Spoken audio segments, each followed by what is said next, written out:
Hi friends, మీరు చూస్తున్న fruit cherries. మామూలుగా మనకు చెర్రీస్ అంటే అవి చిన్న చిన్న మొక్కలు చూస్తుంటాము. ఈ చెర్రీస్ అనేది మ్యాక్సిమం ఎవరికి తెలియదు. మనకి చెర్రీస్ అనేది చూడడానికి ఇలా ఉంటుంది.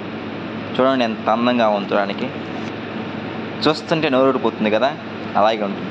తింటుంటే ఇంకా తినాలనిపిస్తుంది ఫ్రూట్ ఇది.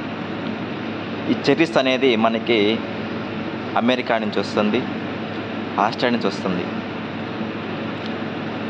మనకిది తిరుపతిలో అవైలబుల్ ఉంటుంది. మీకు కావాలంటే కాల్ చేసి తెప్పించుకోవచ్చు. మనకు location Farm direct Impex private Limited కంపెనీలో మాత్రమే ఇది అవైలబుల్ ఉంటుంది. ప్రైస్ కొద్దిగా ఎక్కువగానే ఉంటుంది, ఎందుకంటే ఇది దొరకని ఫ్రూట్ ఎవరికి ఇది. సో మీరు ఒకసారి ఈ ఫ్రూట్ తినారంటే మీరు మళ్ళీ తినాలనిపించే ఫ్రూట్ ఇది. చూడండి ఎంత అందంగా చూడడానికి చాలా బాగుంటుంది ఫ్రూట్ ఇది. ఓకే ఫ్రెండ్స్, ఒకసారి ట్రై చేయండి. ఈ ఫ్రూట్ లొకేషన్ వచ్చరికి farm direct Impex private limited, Renigunta, Tirupati. Thank you friends.